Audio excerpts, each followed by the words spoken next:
میں نے عرض کیا اے میرے پروردگار میں نہیں جانتا۔ بس اللہ تعالیٰ نے اپنا دست قدرت میرے دونوں کانتوں کے درمیان رکھا اور میں نے اپنے سینے میں اس کی ٹھنڈک محسوس کی۔ سبحان اللہ سبحان اللہ۔ اور میں وہ سب کچھ جان گیا جو مشرق اور مغرب کے درمیان ہے۔ حضرت عبداللہ بن عباس رضی اللہ عنہما سے مروی ایک اور روایت کے الفاظ کچھ یوں ہیں کہ آپ صلی اللہ علیہ وآلہ وسلم نے فرمایا اور میں جان گیا جو کچھ آسمانوں میں ہے اور جو کچھ زمین میں ہے۔ پھر آپ صلی اللہ علیہ وسلم نے یہ آیت تلاوت فرمائی جس کا ترجمہ ہے اور اسی طرح ہم ابراہیم علیہ السلام کو آسمانوں اور زمین کی تمام بادشاہتیں یعنی عجائبات خلق دکھا رہے ہیں، اور یہ اس لیے کہ یہ عین الیقین والوں میں سے ہو جائے۔ اللہ اکبر۔ یہ اس لیے دکھایا ان کو عجائبات دکھائے تاکہ یہ عین الیقین والے ہو جائیں۔ حضرت معاذ بن جبل سے مروی روایت میں ہے کہ آپ صلی اللہ علیہ وسلم نے فرمایا اور مجھ پر ہر شے کی حقیقت ظاہر کرتی گئی۔ اللہ اکبر۔ جس سے میں نے سب کچھ جان لیا، سب کچھ جان لیا۔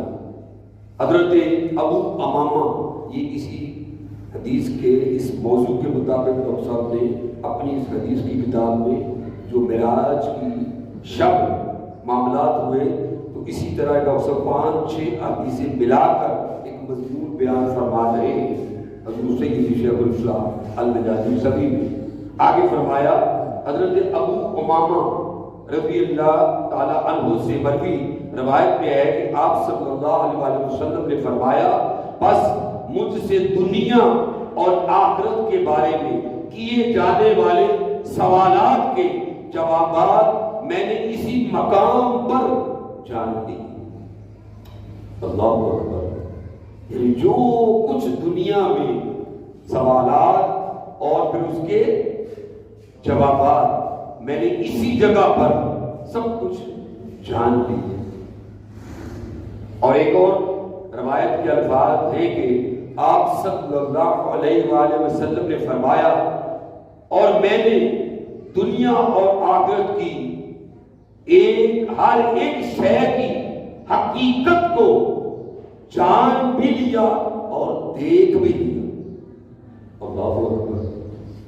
ہم اندازہ کر لیں کہ جب اللہ تبارک و تعالیٰ نے اپنا دست قدرت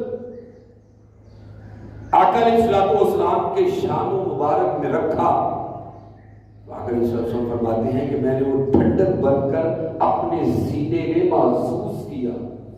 جب کسی کو فیض ملتا ہے تو اس کی ایک عجیب سی ٹھنڈک ہوتی ہے جو بندہ جس کے ساتھ یہ واردات یہ کیفیات ہوتی ہیں وہی محسوس کر سکتا ہے۔ کبھی کبھی آپ کسی محفل پہ بیٹھے ہو تو آپ کہتے نہیں کہ رونگٹے کھڑے ہو جاتے ہیں، کیفیات بن جاتی ہیں۔ تو ایک مقام پہ شیخ الاسلام نے فرمایا کہ بیٹے جب اس طرح کی کیفیت بن جائے، جب کبھی طاری ہو جائے جسم پر یا رونگٹے کھڑے ہو جائیں یا آنکھوں سے آنسو بہ جائیں، کوئی بات سن کے کوئی واقعہ سن کے وہ اللہ کی محبت کا واقعہ سن کے تو آقا علیہ السلام کا کی شان کا واقعہ سن کے آقا علیہ السلام کے حسن و جمال کی بات سن کے جب رکت طاری ہو جائے آنکھوں میں آنسو آ جائیں تو سمجھ لو اس کے ساتھ فرشتہ مصافحہ کر کے گیا، اس کے ساتھ فرشتہ ملائکہ مصافحہ کر کے گیا۔ اگر کسی پر اس سے زیادہ کیفیت طاری ہو جائے تو سمجھ لو اس کے ساتھ جبرائیل معاہدہ کر کے گیا۔ جبرائیل معانقہ کر کے گیا ہے، یعنی سینے سے لگا کے گیا ہے. تو یہاں یہ ساری باتیں رہ جاتی ہیں، یہ تو کیفیت بتانے کے لیے. مگر جب اس معراج کی بات کرتے ہیں، اللہ کی شانوں کی بات کرتے ہیں، تو ہمارے تو ذہن ہی اتنے نہیں ہیں، ادراک اور سوچ کے پیمانے اتنے نہیں ہیں. وہ اپنی شان کے لائق، اللہ تبارک و تعالیٰ اپنی شان کے لائق اس نے اپنا دستے قدرت رکھا. حالانکہ وہ دستے ہاتھوں سے بھی پاک ہے، حالانکہ وہ دیکھنے سے بھی پاک ہے، وہ سمیع اور بصیر، وہ سننے سے بھی پاک ہے، ہاتھوں سے بھی پاک ہے. لیکن اس کے باوجود ہمیں سمجھانے کے لیے وہ اس طرح کی بات کرتے ہیں تاکہ عام آدمی بھی بات کو سمجھ جائے. تو اس نے اپنا دست قدرت آقا علیہ الصلوۃ والسلام کے شان مبارک میں رکھا اور آقا نے فرمایا میں نے اس کی ٹھنڈک محسوس کی. اور اس کے بعد کیا ہوا؟ میں دنیا کی کائنات کی مشارق اور مغارب اور دنیا کی ہر شے کی حقیقت کو میں جان بھی گیا اور پہچان بھی گیا، ہر چیز کا پتہ چل گیا. پھر ہر سوال کے جواب کا بھی پتہ چل گیا. یہ رب نے اپنے محبوب کو یہ عطا کیا. یہ مقام ہے آقا علیہ الصلوۃ والسلام کی شان کا اور رب کائنات کی شان کا کہ اپنے حبیب کو یہ شان عطا کی اور معراج میں بلا کر اپنے پاس بلا کر